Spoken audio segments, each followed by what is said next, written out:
Boys, let's keep morale high. Let's go. Let's have fun, and let's get the people going. Come on! All right, 3, 2, 1.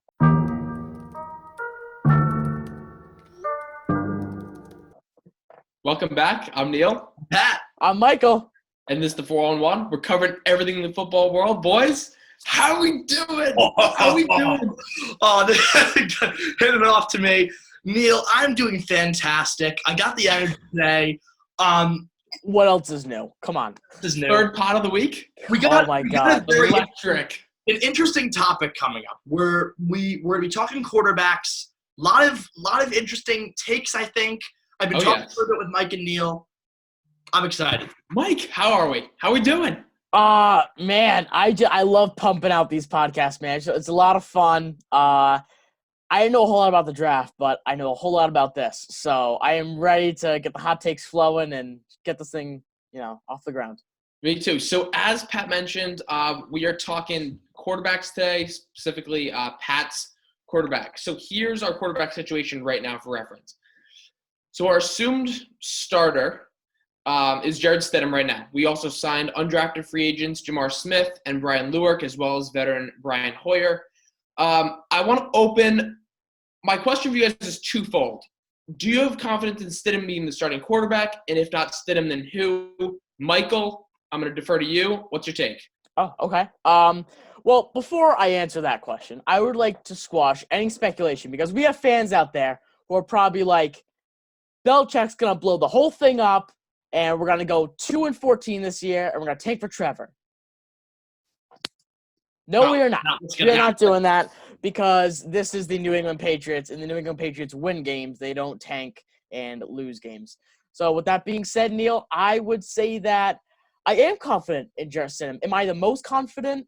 No, but if out of any realistic situation you give me, I think this is the best one. I mean, look, having Brady leave New England was like ripping off a Band-Aid. It was inevitable. It had to happen eventually. Now, look, if you were to tell me that in 2017 you could have let Brady go and I would have Jimmy Garoppolo instead of Stidham, I'd do it in a heartbeat. But I like having 2 more Super Bowl trophies in the case. So I'll take with what happens. Well said. But I think that – oh, Pat, please. I'm confident that a quarterback wasn't selected in the draft because Bill, and a big asterisk when I say that, has the utmost confidence in Stidham. I don't know about utmost, but I think that he's – I would say utmost. There is a big asterisk next to that. He's still young, sophomore quarterback. But that almost makes it more exciting. They have had numerous opportunities. From Eason, Love were kind of the 3 names that were thrown out during this draft that they could have potentially picked up. And even previous to that, I think they had enough picks in the 3rd, 4th round. Herbert, they had enough picks. Dude, Tua was the name being thrown around, especially coming to draft time. They had it. Dude, Tua and Herbert were drafted next to each other. They had enough picks to get up there. They had enough to do that. Stidham's our quarterback. And I know on this pod, we think, the whole point of this podcast is, who's going to start? And I know it's early to say, Stidham, period. I think so, too. And I think people are just he's kind of like a worst-case scenario. Stidham's no slouch at all, dude. I mean, the guy showed a lot of promise. And I'm not sure if either of you knew this, but coming out of the 2017 season, he was projected to be a first-round draft pick. Yep. People forget that, dude. He showed a lot of promise coming out of college or coming out of the 2017 campaign. He beat Alabama, which not a whole lot of quarterbacks can say. Alabama and Georgia in back-to-back weeks. That was absurd. Yeah, but look, in 2018, he comes back and loses his entire offensive line, loses a ton of weapons, so his stock fell dramatically, and he fell all the way to the 4th round to the Patriots. Well, you're saying 2019.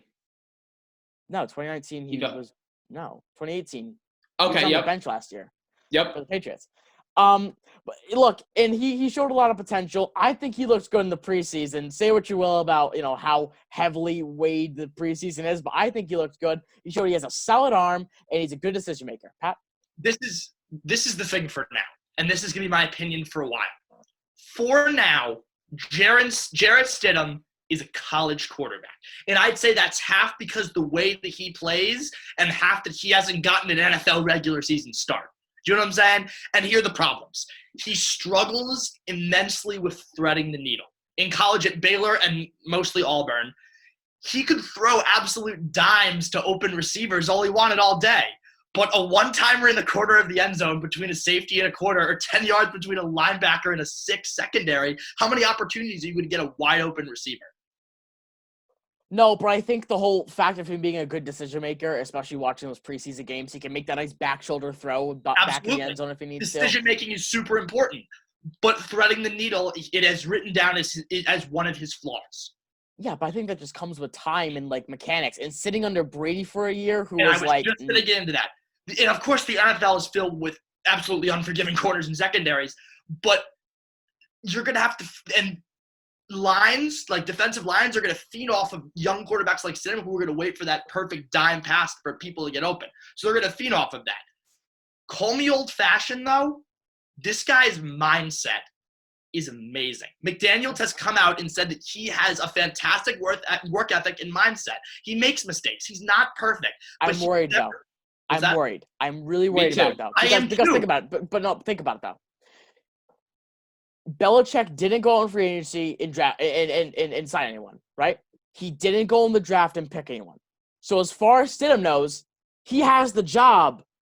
I'm thinking, look, if it were me, I would sign Dalton for one reason, and one reason only. I don't think you should, but if you were to sign Dalton, I would do it just to give Stidham and just give him some type of competition to make him earn that spot. Because I don't think that the Patriots don't have a ton of room in cap space anyway. I don't think. No, they don't. Also, dude, this guy is This guy is not arrogant. This guy is motivated enough. You know yes, what I mean? but to go back to Neil's point, I don't think the cap space was an issue when they passed up on guys like Bridgewater and Jameis Winston and Tannehill, Mariota, Phillip Rivers, all those big name guys who were going to make $20-25 million potentially.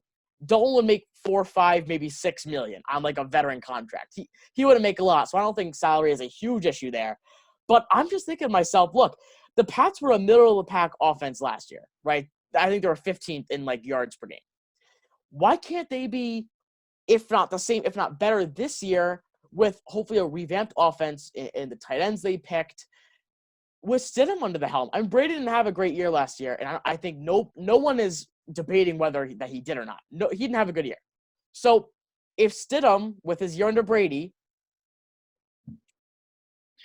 and you know what? That year under Brady is going to be important, of course. But for me, it's the rough material that he already has. He broke 3,000 yards his sophomore season, 18 touchdowns. And this is what I want to compare it to. Compared to Jordan Love's 20 touchdowns last season, meaning a guy who went in the first round and is most likely going to be the successor to Aaron Rodgers, as much as I hate him, was only 2 touchdowns in front of Stidham.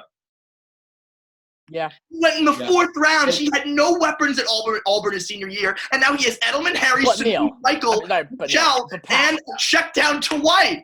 But Pat, the reason he fell was because of the decline. He had 18 touchdowns in his junior and senior year, but it's because of the 6% decrease in his completion percentage. And it's because of the yards that it has to do with the weapons. I think so. I think it has to do with this production and how he couldn't produce when he didn't have weapons to throw to. And that's a big now that he has Edelman, Harry, Sanu, Michelle, and a check down in White, will he be able to produce? Because he has those amazing weapons. And to go back to I'm just worried about if we saw a decline in his college, that just all right. So we saw he had a good 2017 season. 18 touchdowns, as Michael said, 6 interceptions. He was a first rounder. He went from a 67 completion rate in 2017 to 61 in 2018. Whoever the Pats label their starter week 1 has got to, like we saw last year. Brady had last year at 61% completion percentage. I think, I don't know, just like, do you feel comfortable with the weapons that they have right now? I do. I personally do, because you got to think about Sanu getting healthier, N'Keal Harry getting a year older, the offensive line hopefully getting better, Michelle maybe being able to, feast off of that better offensive line.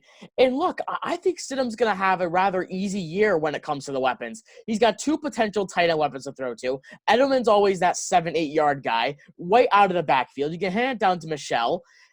They got all the tools, like Pat has said. But I think Belichick, like we said before, must think pretty highly of Stidham because we named some of the free agents that he passed up on. Bridgewater, Jameis Winston, Tannehill. I'm reading off them right now. And Marcus Mariota, Phillip Rivers. that, And you can include Tom Brady in that mix if you'd like. But now I would be naive if I didn't include the cap space because it is an issue. But the Patriots have always been like, they're threatening cheap. the They're cap space. Team. No, but they've always been like near the cap limit. I mean, they're no stranger to it. So I don't think that, if they were really in love with Bridgewater, that they wouldn't have cut a few players or made a few trades to create cap space to sign Bridgewater. I just think the Patriots didn't see anyone they loved as much as Stidham right now, or they felt as comfortable with as Stidham. With that point, I think if Bill thought we needed a quarterback, he would have gone out and gotten one. Well, yeah. Because Bill has shown time and time again, if he needs something, he'll go out and get it. Last year, week 1, he's thinking, oh, crap, my wide receiver core is completely depleted. What does he do? Sign Antonio Brown 2 days after he was released by the Raiders. 2 days. Traded for Mohamed Sanu in October after Brown didn't pan out. I think the fact that Belichick didn't even entertain the concept of signing Bridgewater, we haven't seen too much yet. He hasn't initially signed Newton. Newton's been on the market for months. Or Dalton after he was just released. Shows he has his guy already. If he didn't, I just feel like we would have seen him go and get one sooner, whether that be in the draft, in free agency. I agree. Like he would have made it sooner with everything you said, I agree with, except for the part about Dalton. I mean, that's new. I mean, the Patriots and Jaguars are the only 2 teams in the NFL that have shown interest in Dalton, as we know of, which does, startle me a little bit because I don't want this team to be run by Andy Dalton. I would rather have 1 year where you go 9-7, because I think that's what the record will be, if I'm being honest. I think 9-7, then Dalton and go like 11-5, if that. I mean, who knows? Dalton did not have a spectacular year last year. Who knows if he's could be the same quarterback. Neil, to answer your question though, I think receiving weapons won't be a problem. I think the weapons are extensive enough, and more importantly, I think our offensive line is healthy enough. I think that's the part that we really have to emphasize. And where whoever the QB is going to be, I think it's obviously going to be Stidham. But finding an open guy, I think, isn't going to be a problem because the O-line is going to give him enough time to do so. I also don't think the wide receiver was our biggest need in this draft. They addressed the tight end position with 2 guys. And if they were going to pick a wide receiver, it would have been a late pick anyways. And obviously, the quarterback situation we think is Stidham. He's produced at Auburn with subpar receivers. So what makes you think that he can't produce with It's the NFL. It's the NFL receiver. Yeah, it's the NFL, dude. But Julian Edelman and Mohamed Sanu are 2 pretty solid receivers. I would agree. But then you got to think. Whatever you have at Auburn. I thought that point that you made earlier, Pat, about threading the needle is super important because you talked about last pod. SEC is the best competition in the game, but it's not the NFL. Of course not. And those secondaries are going to be. But it is the closest thing to the NFL. It's the closest thing to it, and it's as good as you're going to get. So I think if Stidham can beat the likes of Alabama, who Stidham for the league, it's playing in the SEC. Exactly. But look, hold on. If Stidham can beat Alabama, who could probably beat Jacksonville or the Bengals on a good day. It just looks good to me. And he beat it with subpar wide receivers, like Pat said. So I just think you revamp the wide receiver core in New England, and it seems obvious, but it's worth noting. But hold on. I want to address if you guys don't mind transitioning, I'd like to address all of the people who say that Bill can't win without Tom because, Bill was nothing before Tom. Okay. Who's to say that Brady is nothing without Bill? Because in Belichick's career as a Patriots coach, he's 13-6 without Tom Brady at quarterback. That's not a bad record at all. And we have seen ample, highly talented first-round quarterbacks go to teams and then do awful because of a poorly run organization. Who's to say that Brady would end up on the Cardinals or the Giants and then not do well because he wasn't trained correctly? Because we've seen it with I just brought up the Cardinals. We saw it with Josh Rosen a few years ago. Drafted the Cardinals, 10th overall. Now he's the guy who's known as what could have been. You know what I mean? Brady was a talent, but he wasn't what he was now. Do you know what I mean? Brady, especially when he started in 2002, he was nothing more than a game manager. And oh my gosh, I love this transition. Bill sculpted that. So who's to say that Bill can't sculpt? And Pat, to build off what you're saying, I would like to bring up some quarterbacks who have also been sculpted And we're not comparing. No, we are not. We are not. Oh, no. Brady to Stidham. I want to make that very clear. Yes, Obviously. we're not. But Pat, let's just go through from 2000 to 2019. Tom Brady, okay? Matt Castle stood in one. It went 10-5 with the Patriots after starting 0 games as a Patriot quarterback. But in 2008, when Brady went down with the ACL injury, Castle stepped in, brought him to 10. He started 10-5. The inevitably went 11-5 and just missed the playoffs. Yeah, but hold on. But think about that team, dude. That wasn't just Matt Castle. It wasn't. And this team isn't just Jarrett Stidham. True. So it's the pieces around him. My point is, Matt Castle didn't have to go out there and throw 350 yards and 4 touchdowns. He could just be a game manager, not turn the ball over, play efficient, and get to the playmakers, and they went 11-5. So do you see Stidham? Wasn't Matt Castle the season after the undefeated season? I think so, and that's when Brady went down. Moss, Welker. Yeah, I'm not denouncing any of the great players they had. I'm just saying he didn't have to be like this crazy player. He could just manage the game and let the playmakers do their work. So get it to guys like Sony Michel, James White, Julian Edelman. So do you see Stidham as just a game manager next year? Year one, I do. Year one, dude, you can't expect him to do crazy. Look at Ryan Mallett. Picked him in the 3rd round. He was a solid backup for a while. And I'm not saying he's great. Then you got Jimmy Garoppolo. Supposed to be Brady's successor. Just went to the Super Bowl. Jacoby Brissett started a few years. And now we have Jarrett Stidham. There's a thing going on in the press right now. It's called like Belichickian. It's like a race. It's like a breed of like players and coaches who have sprouted off from Belichick. Yeah. It's so a thing. Do you think that Belichick's picks were coincidences or mistakes? Because I sure as hell don't. You don't pick some of these guys and have them go and do pretty great things. And just for the record, Matt Castle then signed like a $20 million contract and didn't do a thing in Kansas City after that. And look, I know I marked as low as I did last podcast. We did our Pat's draft grades. But I think in doing a little bit more analysis, I think just shows even more so. As Patriots fans, we just need to have some confidence in whatever Bill is hoping to achieve this season. I got a little bit of a take. Okay. I know that Stidham is going to struggle. I know that Stidham is young.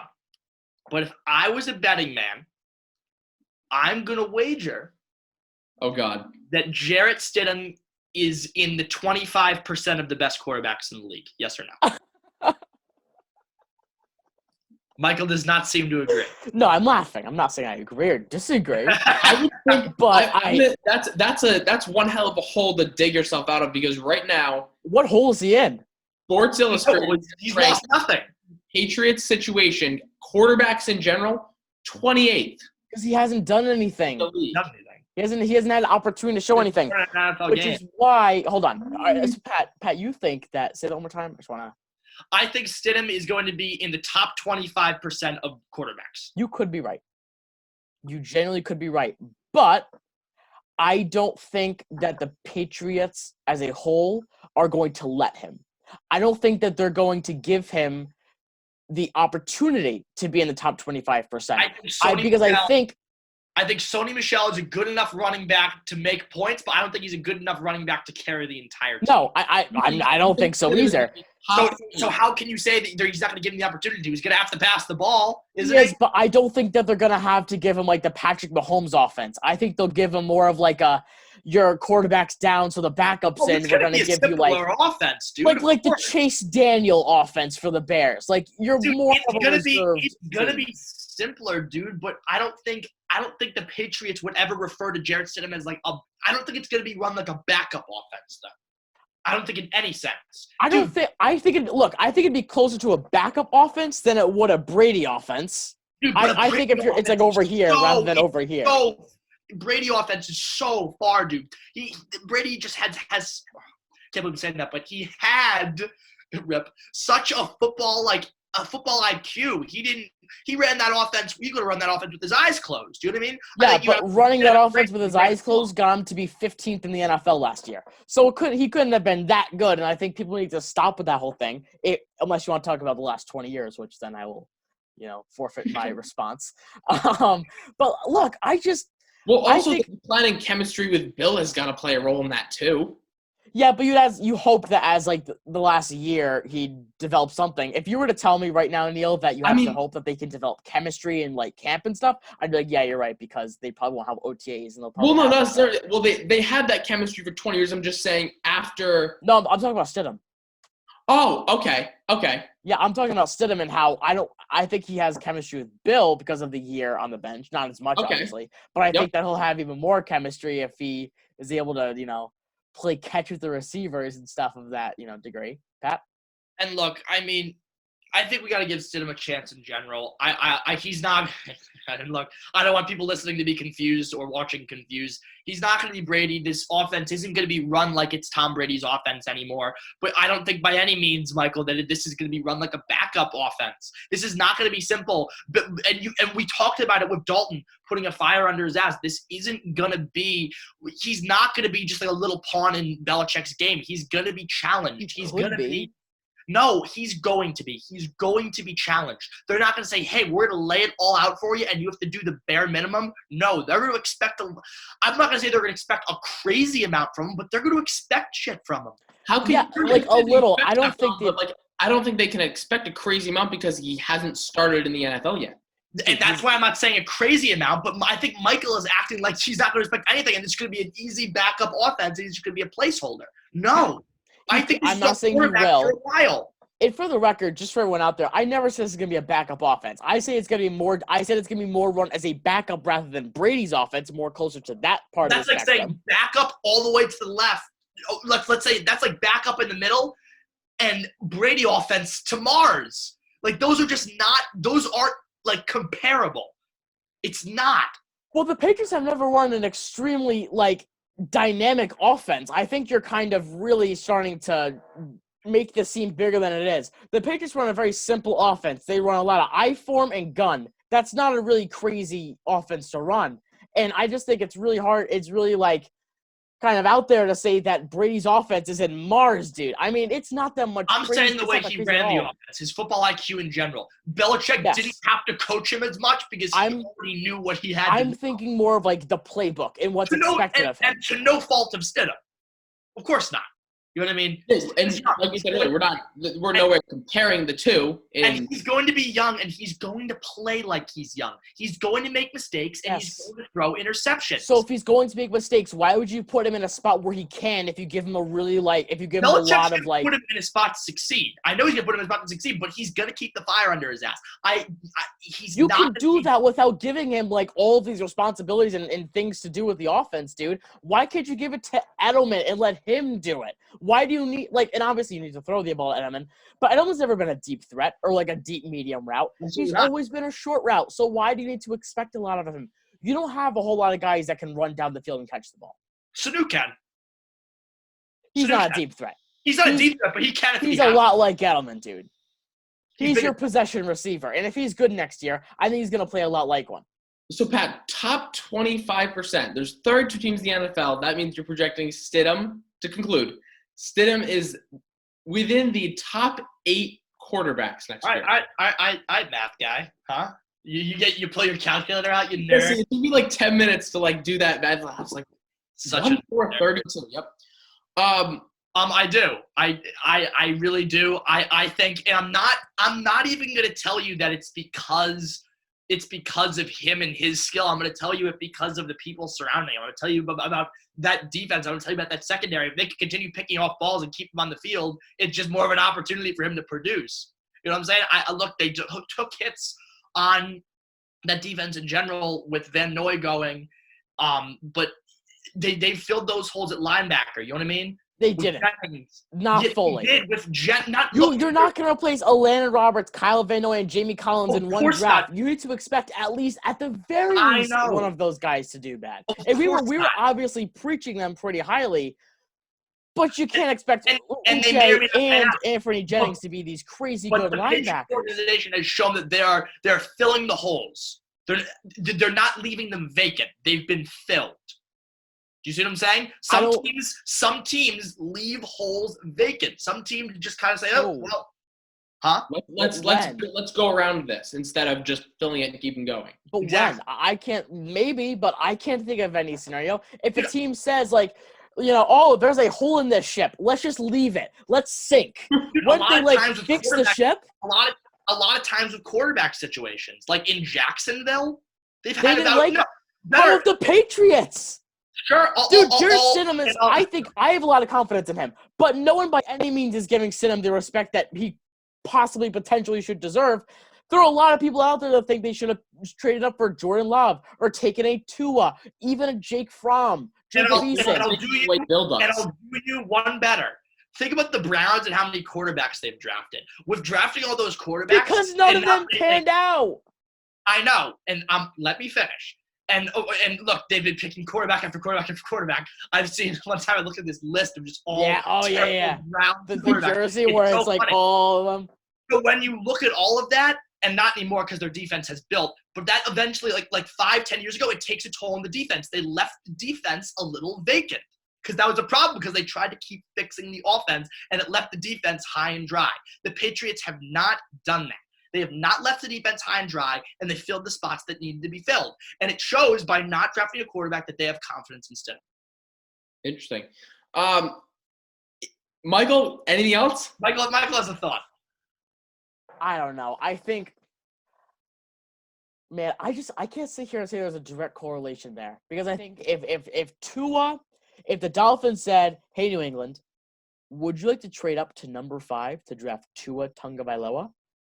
I think Bill would have traded everything for that, dude. Look, dude, I'm not in that war room, dude. You can't tell me you're more comfortable with Stidham than Tua. I'm not, dude. If I wanted to choose.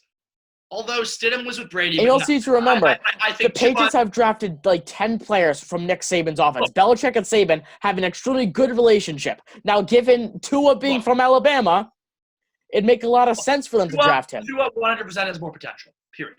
He has way more potential than Stidham does, right? He had the weapons to do it. Well, you're saying he's going to be a top 25% of the league quarterback, a top 8 quarterback in the NFL. I think with Belichick and the weapons surrounding him, I think he could be, yes. And Michael, you know what? We got to see it pan out. We got to see how he does. I can't end this conversation with that, man. I can't because that's so beyond. And So Michael, what's your counter? So do you think he goes top half, top 16? Maybe top 20? Dude, I don't see them saying to Stidham, here is the full playbook, have some fun with it. They're not going to do that.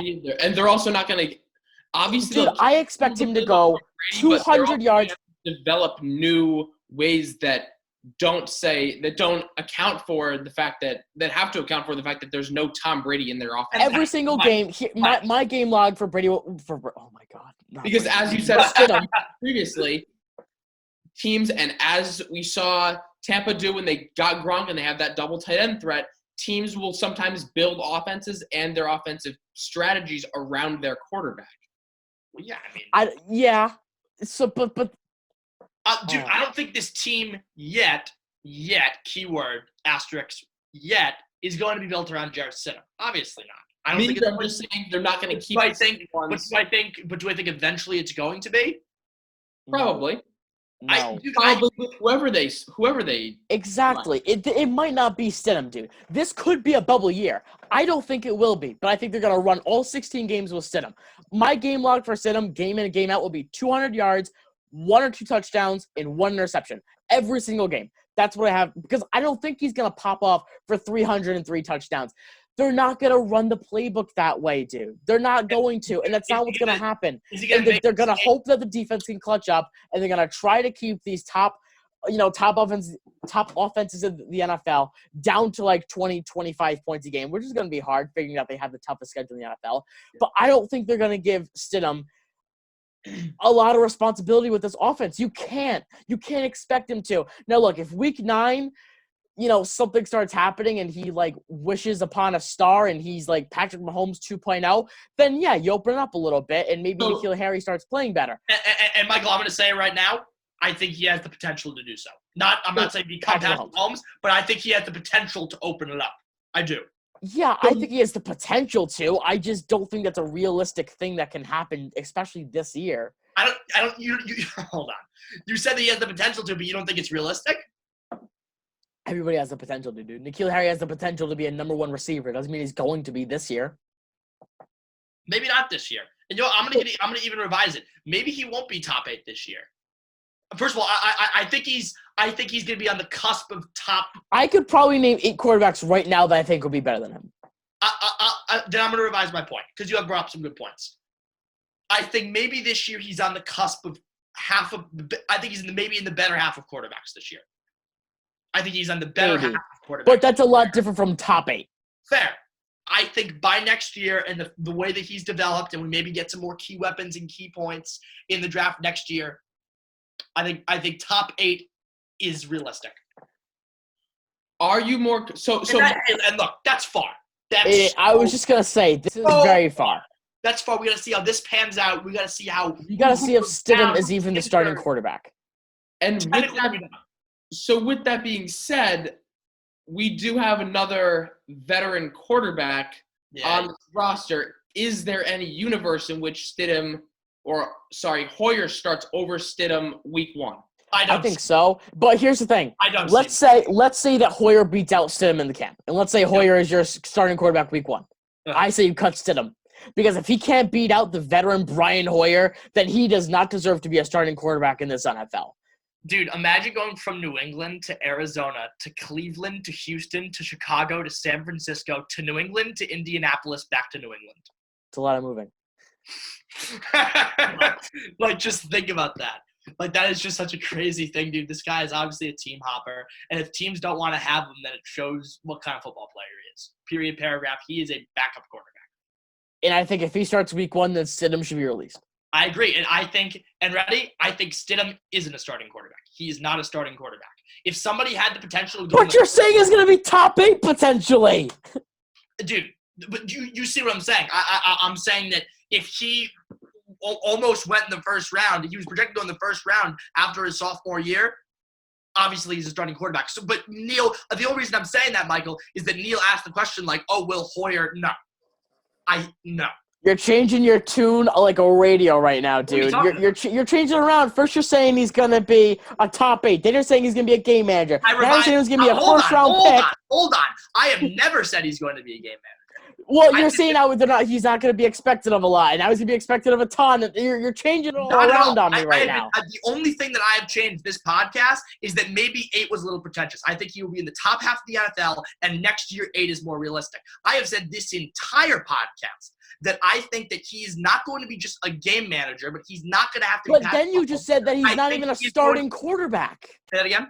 You just said he's not even a starting quarterback right now. No, I didn't. I said he was going to be a starting quarterback. You must have misheard what I said. Maybe I misheard. I thought you said Jarrett Stidham is not a starting quarterback. That's what I thought you said. Stidham is 150% a starting quarterback. Oh, my God. Oh, boy. See where I'm coming from? Absolutely. I know. Then yes, I do. No, Stidham's 100% a starting quarterback. Mike, thoughts? I want to hear your Stidham takes. Look, I am one of the people who obviously the podcast with Pat and Neil doesn't support my controversy and saying that I think the wide receiver weapons are fine because there are probably 75% of Pats fans think that it's like bottom 5 of the NFL and they suck and all this. I think I am comfortable with them, and I'm especially comfortable with sitting with them because you have veterans like Sanu and Edelman, and you have young guys like N'Keal Harry, and I'll throw in Jacoby Myers just because he's in the Don't mix. even get me going. I'll throw in guys like them because they're younger guys that Stidham can build a repertoire with. Right? If Bill thought it was a problem, he would have addressed it. And I think that's kind of what – and I'm kind of going back on myself because last pod I did say, like, this is kind of a problem. Maybe they should have taken a wide receiver. But, you know, if – I said it once to say it again. If Bill thought it was a problem, he would have done something about it. He has in the past. He obviously didn't think it was a problem. He's obviously confident in this wide receiver core. Yeah. Okay.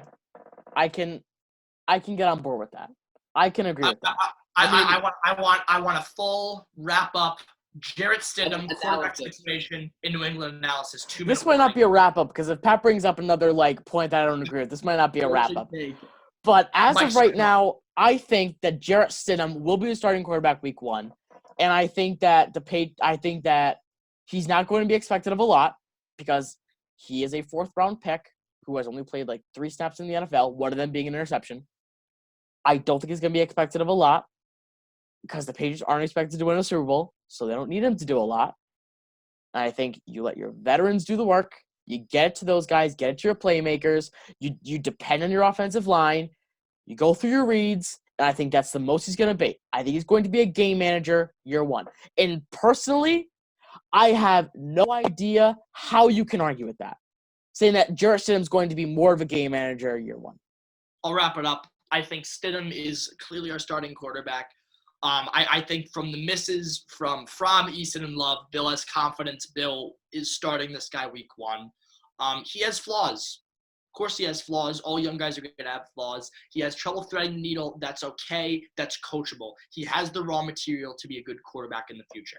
I agree, Michael, to a certain sense that he's not going to be expected to run a veteran offense, but I disagree that he's going to be a placeholder and that he's going to be – I think he's going to still be expected to make some moves and play a Patriot-like offense. I'm not saying a Brady offense and having to have that IQ and read defenses the way Brady did, but I think when we watch Tom Brady play and we watch – and look, of course, when Brady played, the offense was relatively – it wasn't like a very complicated offense. But wasn't, I think the way – which is my point. I'm saying, like, you can't True. say that, like, Brady ran this astronomical, offense. I'm more referring to his IQ. But I think when we watch Stidham play next year and when we watch Brady play, I don't think you're going to see much of a difference. But you know what I'm saying by that? Oh, no. We can't wrap up the podcast on that at all. I want to preface that. I don't want, and I know that phrase can be interpreted in a little bit of a weird way.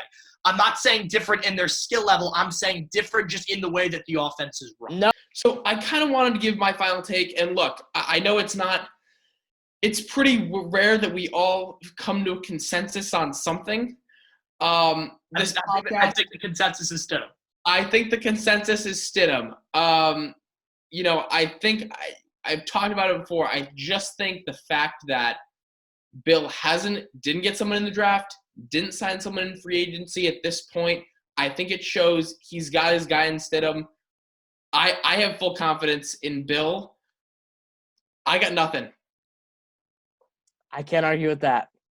Boys. I like Stidham. Boys. Good pod. Love it. I'm Pat. I'm Michael. And we'll see you next week. Let's go! Oh! Woo!